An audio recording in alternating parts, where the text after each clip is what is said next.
غیر مسلم جو صدقہ کرتا ہے وہ صدقہ نیکی ہے، عبادت نہیں ہے. مسلمان جو صدقہ کرتا ہے زکوٰۃ کی شکل میں وہ عبادت ہے. آپ کہیں گے بھائی وہی غیر مسلم جب لوگوں کو کھانا کھلا رہا ہے تو عبادت نہیں ہے وہ؟ ہاں اچھا کام ضرور ہے، اس کو اپریشیٹ کیا جائے گا، لیکن یہی جب مسلمان زکوٰۃ دے رہا ہے تو یہ عمل عبادت ہے. کیوں؟ فرق کیا ہے دونوں میں؟ بہت مشکل ہے یار، کیا کریں؟ ایسے دیکھ رہے ہیں جیسے میں پہلی دفعہ بات کر رہا ہوں آپ لوگوں سے. ہم جب زکوٰۃ دیتے ہیں نا، یہ زکوٰۃ کیا ہے؟ عبادت ہے، اس میں عبادت کا ثواب ملتا ہے. غیر مسلم جب لوگوں کو کھانا کھلاتا ہے اچھا کام ہے مگر عبادت کا ثواب نہیں ملتا. کیوں؟ عبادت کہتے ہیں کسی ذات کے سامنے ایسا اپنے آپ کو اس کی تعظیم کرنا، یہ نظریہ رکھ کر کہ یہی میری بگڑی بھی بنا سکتا ہے اور یہی مجھے نقصان بھی پہنچا سکتا ہے. کسی ذات کے بارے میں جب آپ یہ عقیدہ رکھ کر اس کی تعظیم کریں گے تو یہ تعظیم کیا کہلائے گی؟ عبادت. ایک مثال سے سمجھاتا ہوں بات. دیکھو آپ اپنے باپ کے سامنے دو زانوں بیٹھتے ہو تعظیم سے، جیسے ہم اتحیات میں نماز میں بیٹھتے ہیں نا، یہ بھی تو تعظیم ہے نا، لیکن یہ عمل عبادت بولو نا نہیں کہلائے گا. مگر یہی عمل اتحیات میں ہم قبلہ رخ ہو کے کرتے ہیں تو یہ عمل کیا کہلاتا ہے؟ بھائی وہی بیٹھے ہوئے یوں کر کے اور ابا کے سامنے بھی یوں بیٹھے ہوئے، وہ عبادت کہلا رہا ہے اور یہ کیا ہو گیا بھائی؟ یہ عبادت نہیں. عمل تو ایک جیسا ہے بالکل. آپ کہہ سکتے ہیں اس میں ہم اتحیات پڑھ رہے ہیں اس میں نہیں پڑھ رہے، تو چلو اتحیات کی مثال نہیں، رکوع کی مثال لے لو. آپ اپنے ابا کے سامنے یوں کر کے جھکتے ہیں، یہ عمل تعظیم کہلائے گا، عبادت نہیں کہلائے گا. لیکن ہم جب اللہ کے سامنے نماز میں رکوع میں جھکتے ہیں تو یہ رکوع کیا کہلاتا ہے؟ چاہے سبحان ربی العظیم نہ بھی پڑھے ہم، پھر بھی یہ کیا ہو گیا؟ یہ عمل عبادت بن گیا. وہی جھکنا ادھر عبادت اور ادھر تعظیم، عبادت نہیں ہے.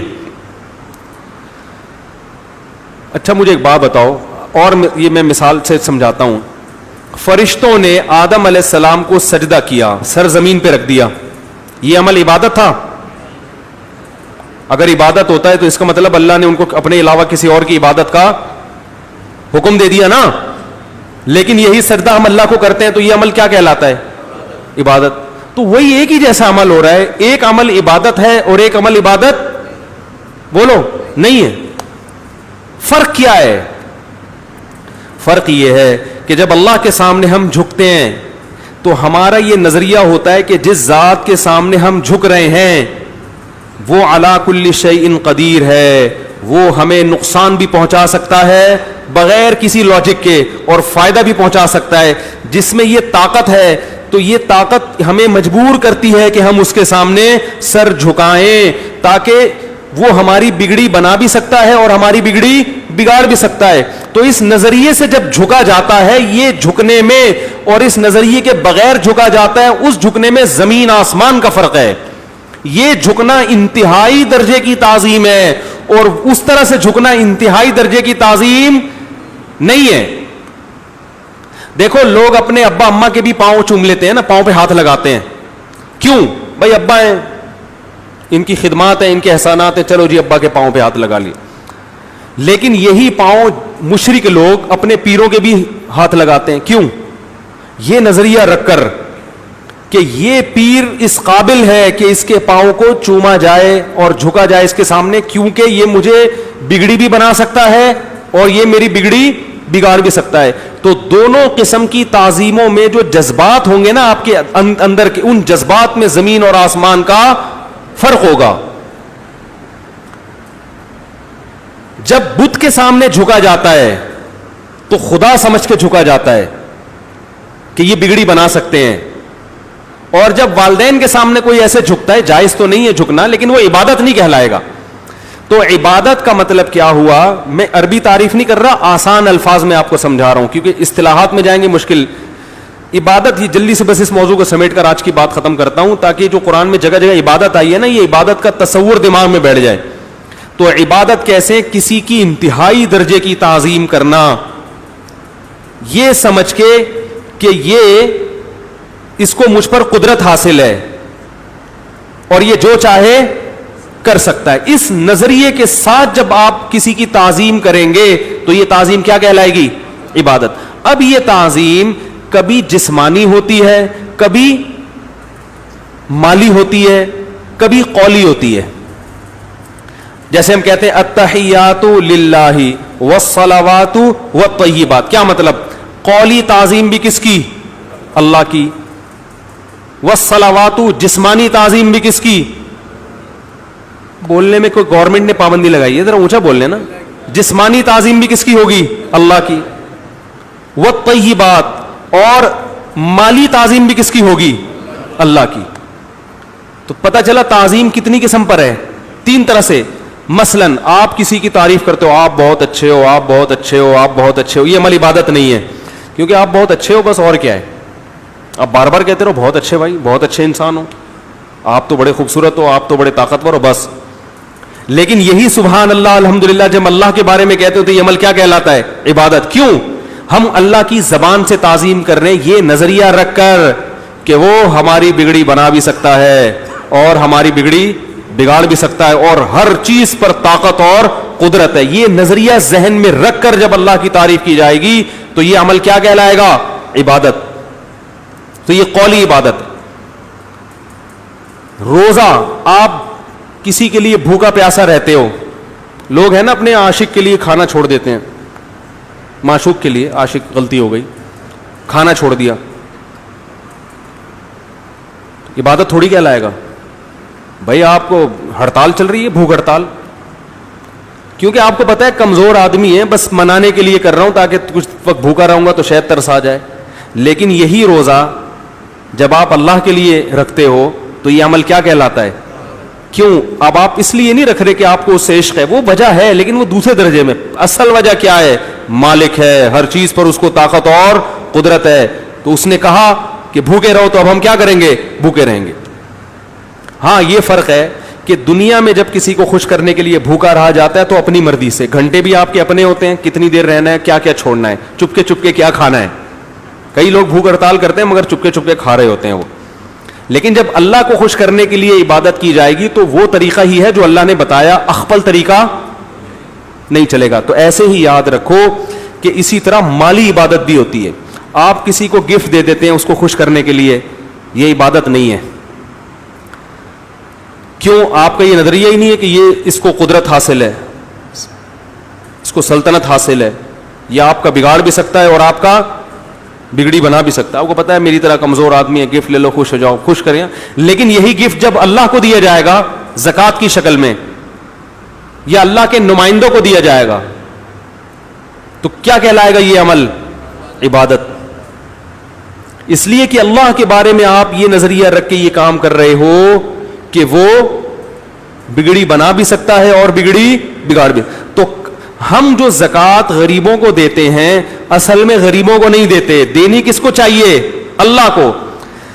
ارے میں آپ کو جب خوش کرنے کے لیے گفٹ دوں گا تو آپ کو دوں گا, اس کو تھوڑی دوں گا. غریب تو نہیں ہو آپ. اگر غریب ہو, فرض کر لو مجھے بڑی محبت ہو گئی آپ سے, آپ کو خوش کرنے کے لیے میں بڑا خوش ہوا, میں نے کہا آپ سے مجھے اتنی محبت, چلو یہ لو 1,00,000 روپے, اور آپ نے ہاتھ بڑھایا, میں نے کہا یہ لو ایک. میں آپ کو خوش کرنے کے لیے کیا کر رہا ہوں. اگلا بولے گا دعوے مجھ سے محبت کے اور دے کس کو رائے, تو یہ کوئی بات بنتی نہیں ہے نا. تو اصل میں تمام فقہا یہی بات لکھتے ہیں کہ زکوٰۃ اصل میں دی غریبوں کو نہیں جاتی. کس کو دی جاتی ہے؟ کیونکہ اللہ نے مانگا ہے ہم سے پیسہ. من ذا الذی یقرض اللہ, کون ہے جو اللہ کو قرضہ دے گا؟ اللہ نے تو گفٹ بھی نہیں مانگا, اللہ نے کیا مانگا ہے کہ بھئی مجھ سے محبت ہے, مجھے سمجھتے ہو کہ میں مال میں برکت بھی دے سکتا ہوں اور مال کو گھٹا بھی سکتا ہوں, میرے بارے میں یہ نظریہ ہے کہ میں سب کچھ کر سکتا ہوں, پیسہ نکالو, پھر دو نا پیسہ. اب جس کو ڈر ہو کہ دوں گا تو ہلاک نہ ہو جائے, اس کا مطلب تم اللہ کو علی کل شیء قدیر نہیں سمجھتے. اور اللہ کہہ رہے قرضہ دو, میں کون سے گفٹ مانگ رہا ہوں, میں واپس لوٹا دوں گا. قرضہ تو کم محبت, جس سے زیادہ محبت نہیں ہوتی وہ کہتا ہے یار میں کون سا گفٹ مانگ رہا ہوں, وہ پیسے دے دے واپس کر دوں گا.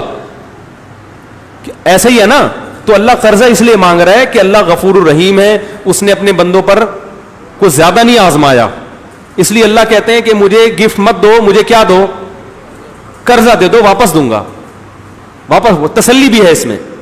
تو مانگا اللہ نے, آپ پکڑا کس کو رہے ہیں؟ وہ محلے میں غریب ہے اس کو پکڑا رہے ہیں جا کے. وہ وسیم بھائی کی طبیعت خراب تھی, ان کے گھر بھائی کوئی وسیم بیٹھے ہو معذرت, ان کو پکڑا دیا آپ نے. وہ اس کی بیوی بھاگ گئی معذرت کے ساتھ, ٹھیک ہے, اس کا میاں گھر پہ نہیں آ رہا, اس کو پکڑا دی یار, وہ بڑا ٹینشن میں ہے, اس کا کینسر کا علاج چل رہا ہے, اس کا جناب اس کے وہ سر پہ بال نہیں اگ رہے وغیرہ وغیرہ, بہت سارے مسائل ہوتے ہیں نا, کوئی کینسر میں ہے, کوئی کسی کی ٹانگ اللہ نہ کرے ٹوٹ گئی, بہت. تو ان میں اللہ کو کہاں دے رہے ہیں ہم؟ تو تمام فقہا کہتے ہیں کہ زکوٰۃ کس کا حق ہے؟ اللہ کا, اور اللہ مانگ رہا ہے, لیکن اللہ خود سے وصول نہیں کرتا. جیسے بڑے سیٹھ لوگ ہوتے ہیں نا, وہ آپ سے پیسے مانگیں کہ بھائی تمہاری اتنی پیمنٹ بنتی ہے, وہ ذرا پہنچا دینا. سر ٹھیک ہے میں آ رہا ہوں, کہاں پہنچاؤں؟ میں بندہ بھیج رہا ہوں ہے, اس کو پکڑا دینا. میں کیا کر رہا ہوں؟ اس کے بعد رسید ہوگی میری طرف سے, وہ کارڈ ہوگا, تو وہ مجھے ہی, تو وکیل کو پکڑانا, موکل ہی کو دینا.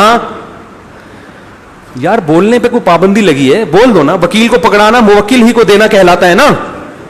تو یہاں بھی ایسا ہوتا ہے کہ اللہ نے کہا مجھے دو پیسہ, مجھے, کیونکہ جب عبادت اللہ کی ہے تو پیسہ کس کو دینا پڑے گا؟ اللہ کو. اللہ کے علاوہ دیں گے نہیں چلے گا, تو اللہ کو دینا پڑے گا. تو ہم نے کہا اللہ ہم پیسے لے کے گھوم رہے, کدھر دیں بتا؟ تو اللہ نے کہا میں آسمان سے زمین پہ نہیں آ رہا, ادھر فلاں علاقے میں جاؤ, فلاں علاقے میں جاؤ, جن کے پاس پرچیاں ہوں گی ان کو دے دو. اللہ وہ پرچی کیا ہے؟ تو اللہ کہیں گے یہ علامتیں ہیں. وہ علامتیں یہ ہیں کہ جس کے پاس 52.5 تولے چاندی کے برابر بھی پیسے نہیں ہیں, ہیں بھائی تقریباً 45,000 بنتے ہیں آج کل, اتنے پیسے بھی نہیں ہیں, کوئی اضافی پلاٹ بھی نہیں ہے, سونا بھی نہیں ہے, چاندی بھی نہیں ہے, تو اس کو جا کے پکڑا دو. وہ میرے نمائندے ہیں جو زمین میں, بولو بھائی, گھوم رہے ہیں. اور پھر جب اس کو دو گے تو شکریہ نہیں مانگنا اس سے. انما نطعمکم لوجہ اللہ لا نرید منکم جزاء ولا, تھینک یو کی توقع مت رکھنا کہ وہ, کیونکہ شکریہ تو اس کا ادا ہو جس کو دیے تو مجھے تم نے, تو میں دوں گا, اس سے نہیں مانگنا. ارے بھائی کیسے سمجھائیں یار, کیونکہ جب سیٹھ صاحب کو آپ نے پیسے دینے تھے, سیٹھ نے بندے کو بھیجا کہ جا بھائی اس نے میرے پیسے دینے, اتنے عرصے سے کھا کے بیٹھا, بھائی جا لے کر آ اس سے. تو جب وہ بندہ آئے گا آپ اس کو پیسے پکڑائیں گے, وہ آپ کا شکریہ تھوڑی ادا کرے گا, کہے گا مجھے تھوڑی, آپ نے تو سیٹھ کو دیے, وہ سیٹھ نے مجھے وکیل بنایا ہوا تھا تو لے گیا. تو آپ تو سیٹھ ہی کو بندہ سمجھ کے دے رہے ہو نا اس کو. کیا خیال ہے؟ اب سوال پیدا ہوتا ہے کہ غریبوں کو اللہ نے اپنا وکیل کیوں بنایا؟ غریبوں, جہاں جتنے بھی غریب لوگ بیٹھے ہوئے ہیں ان کے لیے خوشی کی باتیں کر رہا ہوں میں یہاں. غریبوں کو اللہ نے اپنا نمائندہ کیوں بنایا؟ اس کا فقہا نے بڑا پیارا جواب دیا ہے. فقہا لکھتے ہیں کہ اللہ نے ہر ایک سے وعدہ کیا ہے, وما من دابۃ الا علی اللہ رزقها, اللہ کے ذمے پیمنٹ ہے بہت سے لوگوں کی, ٹھیک ہے نا. اللہ نے ہر ایک سے وعدہ کیا کہ سب کو روٹی کھلاؤں گا, سب کو رزق دوں گا. تو غریبوں کی بھی ذمہ داری کس نے لی ہے؟ اللہ نے. تو جیسے سیٹھ صاحب نے کسی کی پیمنٹ کرنی ہو ہے بھائی, اور آپ نے سیٹھ صاحب کو پیمنٹ کرنی ہو, تو سیٹھ صاحب کیا کہتے ہیں, بھائی میری طرف سے فلاں بندہ آئے گا, ڈائریکٹ اسی کو کر دینا کیونکہ مجھے بھی اسی کو کرنی ہے. تو یہ میں اپنی ذمہ داری پوری کر رہا ہوں کہ جو پیسے میں نے, جو سیٹھ صاحب نے اس بندے کو دینے تھے, سیٹھ صاحب کہہ رہے ہیں یار میں براہ راست مجھ سے دینے کے بجائے جاؤ میرے پیسے فلاں کے ذمے بنتے ہیں, اس سے جا کے وصول کر لو. تو اس میں شکریہ والا تو کوئی چکر آئے گا ہی نہیں. کیا خیال ہے بھائی؟ ہم بھی, اللہ بھی ہمارا شکریہ ادا نہیں کرے گا کیونکہ اللہ نے ہمیں دیا ہے. اللہ کہے گا جتنا میں نے دیا اس میں سے 2.5% واپس کر دو بس, اور وہ بھی قرض کے طور پر. تو اللہ پر بھی ہمارا احسان نہیں ہے, اور اس غریب پر بھی احسان نہیں, کیونکہ اس کو تو اللہ نے کھلانا تھا. تو اللہ کے ذمے جو رقم اس کی بنتی تھی, اللہ نے براہ راست دینے کے بجائے اللہ نے ہم سے کہا کہ تم نے جو پیسے مجھے دینے تھے تو میرا ایک قرض خواہ ہے, اس کو جا کے ڈائریکٹ پکڑا دو. تو اس لیے کسی غریب کو بھی اس میں زکوٰۃ میں آپ کا شکریہ ادا نہیں کرنا, نہ آپ نے اس سے شکریہ لینا ہے, کیونکہ جو آپ کی پیمنٹ تھی, جو آپ نے اللہ کو کرنی تھی, تو اللہ آپ کو کہہ رہا ہے اس کو دے دو جس کو اللہ نے پیمنٹ دینی ہے. تو یہ ساری چیزیں زکوٰۃ میں ہوتی ہیں. غیر مسلم اس پورے پروسیس سے نا واقف, لہذا غیر مسلم جب کسی انسان پہ خرچ کرے گا تو یہ عمل انسانوں کے لیے گفٹ کہلائے گا, انسانوں کی خیر خواہی کہلائے گا, یہ عمل اللہ کی عبادت نہیں کہلائے گا.